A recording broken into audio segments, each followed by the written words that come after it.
My dear brothers and sisters in Islam, as we speak, there is an international crisis going on that we are all painfully familiar with and seeing. Day by day it is getting worse and worse. And that is the crisis of refugees trying to find their way to safer lands, better homes, fleeing on the worst of conditions, on boats that, wallahi, we would not even put animals onto. And they are being shoved in by the dozens, by the hundreds, even though perhaps it can only take 1/3 of that. And yet, because of what's happening, so many people are fleeing these lands. And yesterday there was a tragic case as well of almost 70 people suffocating to death in a van because they didn't have air to breathe. Wallahi, brothers and sisters, our hearts tremble when we think of such incidents. Innocent women and children. Pictures are found on the internet of bodies of babies. Today I saw one with a diaper on still. That's how young the baby was, washed up dead onto the shores of Greece. Wallahi, brothers and sisters, words, I don't know what to say, because it's so painful for any parent to see. To see the father who is crying, holding on to his little daughter as they land on the shores. To see a dignified man begging on the streets, holding on to his son or daughter. Wallahi, these are very painful images. And to realize that these are our brothers and sisters in faith. Even in humanity, doesn't matter what their religion is, but it makes it even more so that they're Muslim. But wallahi, even if they were not Muslim, even if they were animals, we're not supposed to treat animals like this. And to see the fact of the matter, and it has to be said, to see the arrogance and the greed of other human beings, not over here, we're not going to let you in. To see people so selfish, they're not even going to give water and bread. To see riot police try to stop these people from simply trying to secure some basic food and water. Wallahi, brothers and sisters, we live towards the end of times where I would say the collective conscience of humanity seems to have almost died. And the sad reality is, these people are fleeing from Muslim lands. From lands that are supposed to be their own ethnicities, their own people. And the dictators of those places, the civil war has wrought about such destruction, such grief, that there is no hope for them. They would rather risk dying in the ocean. They would rather risk their families and their children being put on dinghies, on little rafts, and go for weeks in the ocean. And every day, not even every week, every day, horror stories emerge of people dying because of lack of water, of boats overflowing, of people being deprived entrance. And we wonder what can be done. And unfortunately, brothers and sisters, I don't know what can be done. I do not know. I am not a politician. I don't have political solutions. But I do know that we need to do something. I do know that we need to organize. We need to help these brothers and sisters out. People need to start taking action. You can use my voice and my platform. This is what I can do. Tell me the ideas, and I have, alhamdulillah, some platform to spread them. Show me the agencies that can help these people out. Tell us what needs to be done. Can we in this land somehow adopt these refugees? Can we take these orphans and take them and make them our own? You come and tell me these things, and inshaAllah ta'ala, I promise you, my platform of advertising, of getting this message across to inshallah hundreds of thousands of people, that will be yours. I'm not a politician, but whatever I can do, I will do. But I'm appealing to you. I'm appealing to those of you that know what can be done, that we cannot just sit back and see these images over and over again. What type of Islam is this? Wallahi, what type of religion that we claim to have, that we go about our daily lives and we're not thinking about our brothers and sisters. Yesterday on BBC, there was an interview that, wallahi, it really moved me.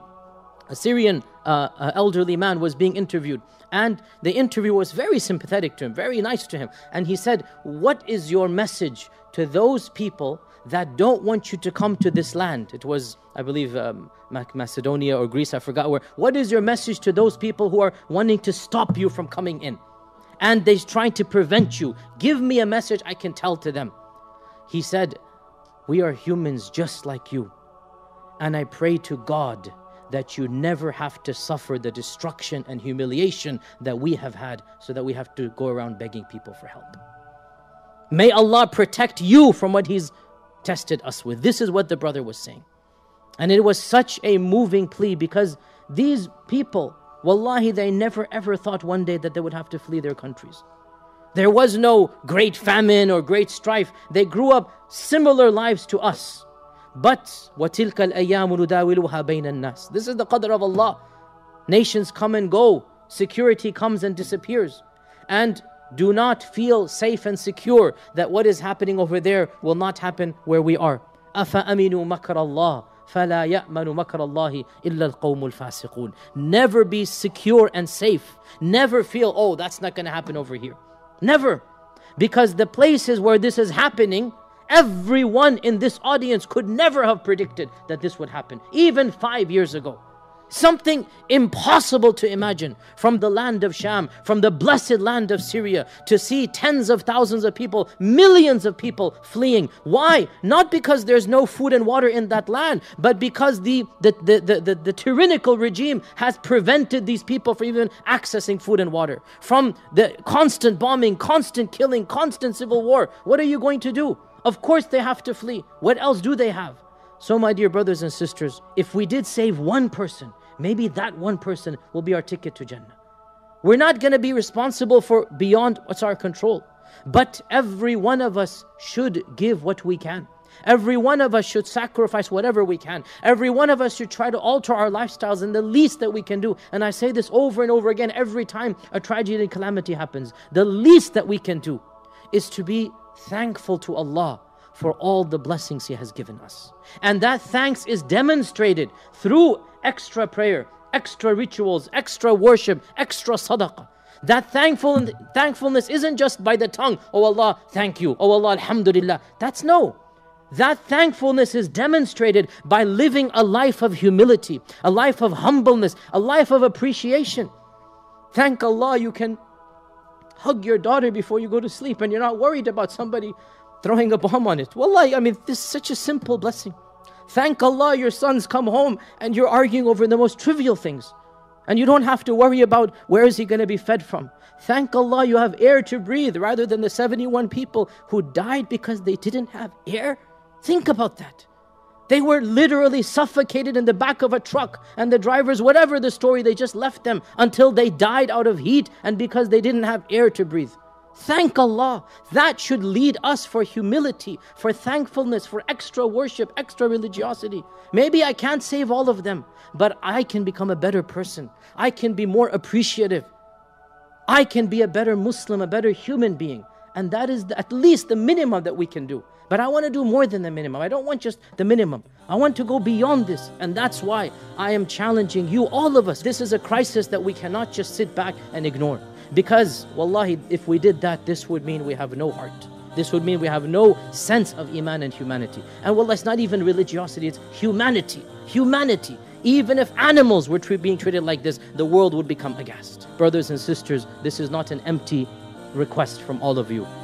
Tell me what needs to be done and we will organize and I will give khutbahs about it and I will post on my Facebook and Twitter and we will try to do something to help these innocent brothers and sisters. For how long? For how long have they suffered? For how long will they continue to suffer? The least we can do is to try our best to make their situation better. Perhaps Allah subhanahu wa ta'ala will have pity on us in those attempts.